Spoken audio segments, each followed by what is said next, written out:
J'ai la chance de travailler auprès de Frigide Barjot, où je dirige son cabinet. C'est une petite équipe qui travaille jour et nuit, qu'on appelle la Team Barjot. Je vous laisse la parole. Chers amis de Gironde, de Bordeaux et du Sud-Ouest, votre mobilisation du 8 décembre, du 2 février a été massive, dense et vraiment impressionnante. Xavier le rappelait tout à l'heure dans le train, il a vraiment été très heureux d'être avec vous. À Paris, les nuits sont courtes, le sommeil attendra. On est vraiment sur la brèche, jour et nuit, et on vous remercie vraiment de tout cœur pour votre mobilisation massive, dense, pour votre inventivité, pour votre créativité. Voilà. On vous engage vraiment à ne pas faillir, à ne rien lâcher. On voit aujourd'hui à Paris des choses qui bougent. Il y a des soutiens qui vont se manifester chez des people, on l'espère, chez des sportifs, en France, à l'international. Voilà, je voulais vraiment vous dire ça, il ne faut rien lâcher. J'ai la joie de vivre cette aventure improbable, épuisante, auprès d'une personnalité ce soir qui nous manque, qui par son charisme, sa déraison inspirée casse les codes, nous désembourgeoise et réellement nous décomplexe. Bourbon-Busset parlait de la présence, de l'absence. Aujourd'hui, Frigide est très présente. Elle regrette vraiment de ne pas pouvoir être physiquement présente avec vous, de ne pas pouvoir lever le coude dans une brasserie bordelaise après ce meeting. Elle est extrêmement épuisée. Elle bosse beaucoup et voilà, elle m'a vraiment demandé de venir vous dire son soutien, son affection. Et elle veut vraiment elle vous attend le 24 mars à Paris avec tous les porte-paroles nationaux pour faire lever ce printemps français, pour faire lever une mobilisation inédite, historique contre ce projet de loi mortifère, le projet de loi Taubira.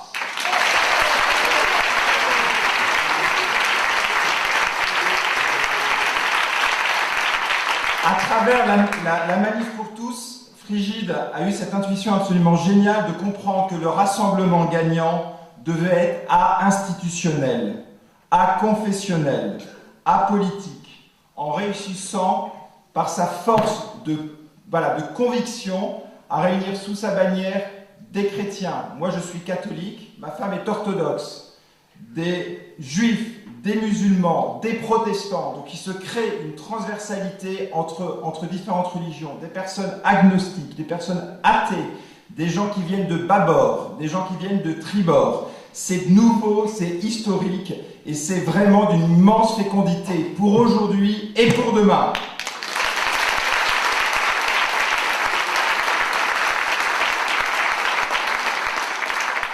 Je dois également vous dire qu'on a compris à travers ce mouvement très spontané que le temps des plateformes ou des coordinations très bureaucratiques où on se prenait la tête pour la place de la virgule dans un communiqué de presse, ce temps-là est révolu. Aujourd'hui, on fonctionne de façon beaucoup plus guérilla, avec un mode d'action plus actuel qui répond à un timing hyper exigeant et hyper réactif du milieu médiatique. Donc là encore, c'est quelque chose de très nouveau qui se met en place, par la grâce également des réseaux sociaux. Voilà.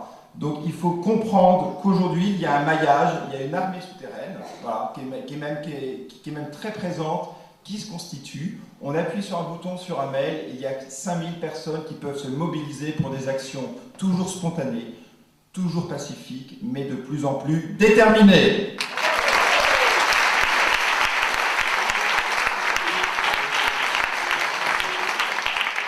Nous avons souhaité également organiser ces meetings pour nous permettre les uns les autres de mieux nous rencontrer, parce qu'il se crée une famille. On vit une aventure humaine très forte avec Kamel, avec Xavier. Il y a une transversalité totalement inédite qui se déploie. On doit venir vous rencontrer. Moi, je souhaite vraiment qu'on puisse échanger après, que vous puissiez faire remonter au niveau national pour qu'on partage les bonnes idées. Il y a une boîte à idées qui se constitue entre régions. Il y a des problématiques également en région. Nous, on a des questionnements nationaux qu'on veut vous soumettre. On est là également dans les meetings. Et le meeting, c'est un lieu de rencontre. Voilà, ça a un sens. Un meeting, c'est la rencontre entre nous, la rencontre entre vous. et c'est aussi un moyen de responsabiliser nos élus. Vous avez beaucoup de chance d'avoir un élu comme M. Martin, on peut vraiment l'applaudir. On a besoin d'hommes et de femmes libres et responsables. Le format du meeting, il est là vraiment pour soutenir tous ces élus. On a vu des parlementaires qui ont eu un courage extraordinaire au Parlement. Je dois vous dire également, vous le gardez pour vous, qu'on a été très émus et même ébranlés de voir qu'on a eu des appels de parlementaires qui demandaient à Frigide conseil, qui disaient voilà, aujourd'hui, qu'est-ce qu'il faut faire? Aidez-nous. Organiser une conférence de presse à proximité du Parlement. On est seul. On a eu un soir un appel de M. Guénaud qui nous a dit la seule solution, c'est les Champs-Élysées le 24 mars. Voilà.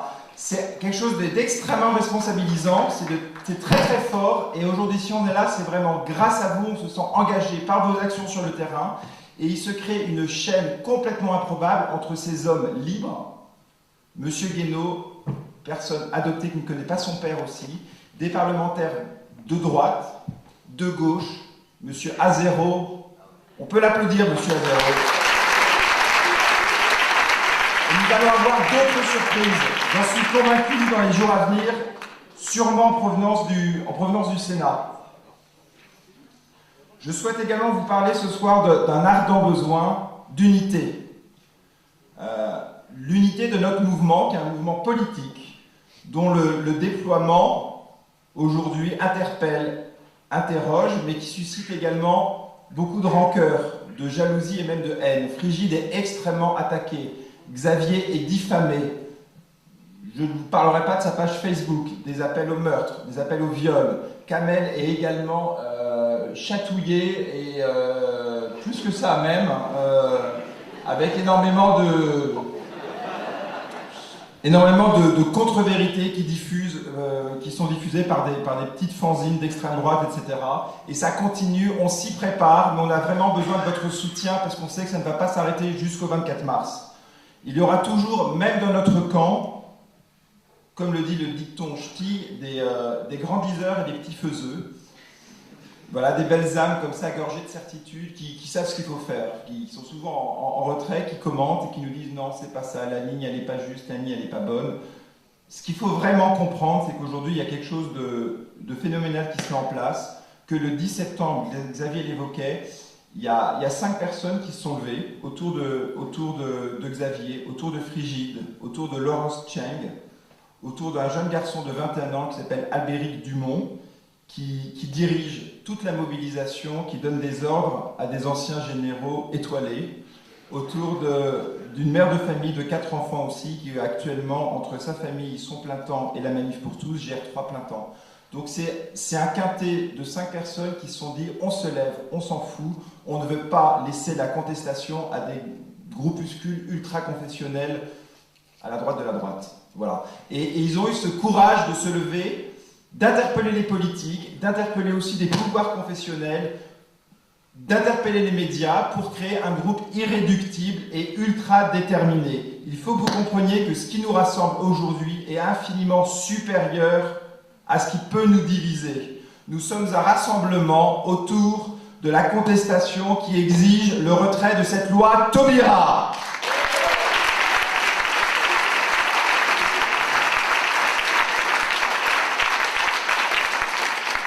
Je reviens ce matin de l'étranger, donc les nuits sont courtes. Le mouvement qui s'est levé est observé de très très près par de nombreux pays. Par cette forme très spontanée, très transverse, il y a beaucoup de gens qui ne comprennent pas ce qui se passe. Il y a un nouveau mode de contestation qui se construit. Nous sommes observés de près. Notre mouvement à la Manif pour tous détonne. Notre mouvement interpelle. Notre mouvement enthousiasme.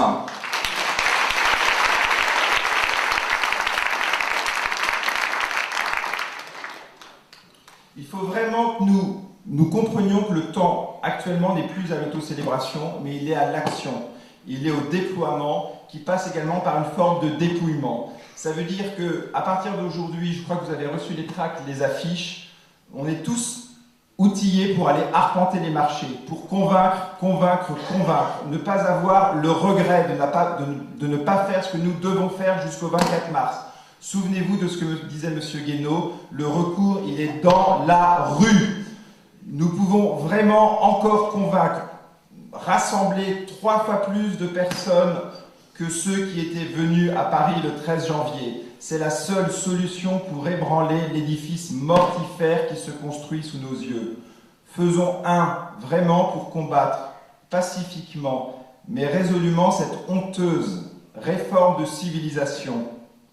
Le mot est de Madame Taubira. Là, il est incontestable, elle a raison. Cette honteuse réforme de civilisation qui, par la mécanique des dominos et l'onction du droit européen, va nous conduire demain, par un glissement spontané, à la PMA et à la GPA, au nom d'un principe d'égalité totalement perverti.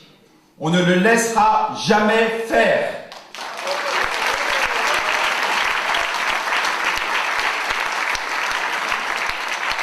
Vous avez vu également les nouveaux visuels des tracts avec la figure de Marianne. L'unité de notre mobilisation doit préfigurer l'unité de notre société. Ce projet n'est pas la priorité de notre société. Nous avons une société fracassée par une crise sociale, par une misère familiale. Pensons au père suspendu en haut des grues. Un des porte-paroles d'SOS Papa nous rejoint. Par la pénurie du logement et par les ravages du chômage. Les Français, aujourd'hui, paraissent un peu anesthésiés et saturés par ce débat. Il y a également un block-out médiatique qui est évident, mais l'arrivée du débat au Sénat va réveiller tout cela. Les Français vont se réveiller, car ils savent que cette loi Taubira n'est pas une priorité nationale unitaire, mais bien l'obsession d'une minorité libertaire.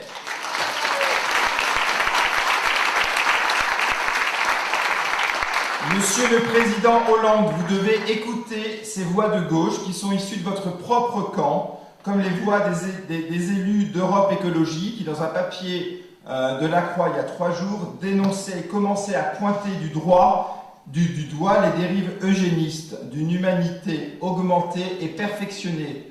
La PMA est là, elle est en germe dans ce projet de loi. La GPA est en germe dans ce projet de loi. Les langues vont se délier. Monsieur le Président, écoutez Sylviane Agacinski, femme libre, lumineuse, philosophe, on peut l'applaudir. Georgina Dufoy également. Sylviane Agacinski qui nous rappelle que la différence n'est pas l'égalité.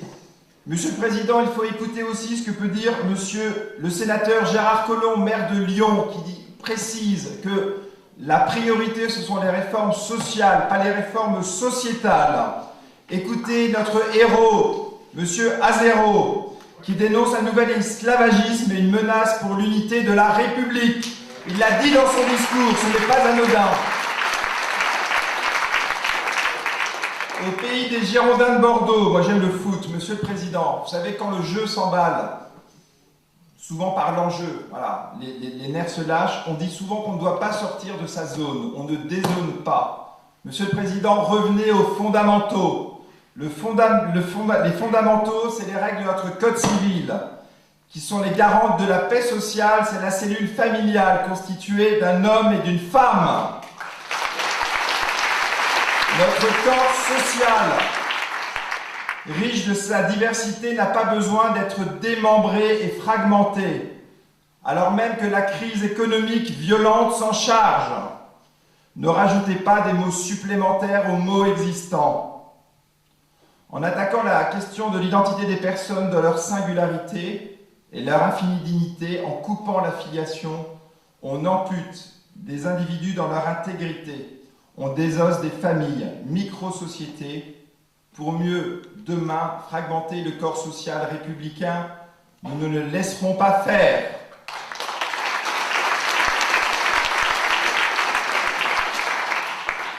Monsieur le Président, nous pouvons comprendre que vous êtes tenu par vos serments et vos convives.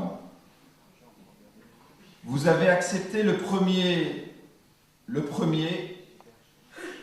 recevoir notre tract. C'était samedi dans les travées du Salon de l'Agriculture. C'est vrai. Lorsqu'on lui a remis, au milieu de 23 agents de sécurité de l'Élysée. On les a comptés. Vous nous avez répondu des bon air, oui, oui, oui, oui, je connais le truc. Eh bien, on va vous annoncer, Monsieur le Président, que vous connaîtrez bientôt à 2 pas des fenêtres de l'Élysée un drôle de truc.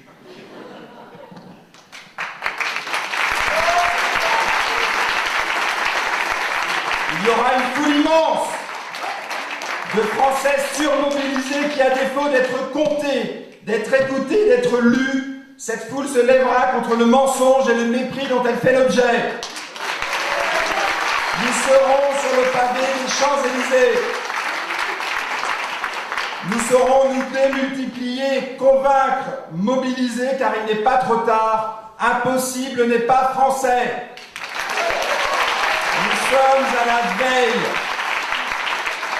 Nous sommes à la veille d'un printemps français qui est attendu au-delà de nos frontières. Le printemps français, c'est vous!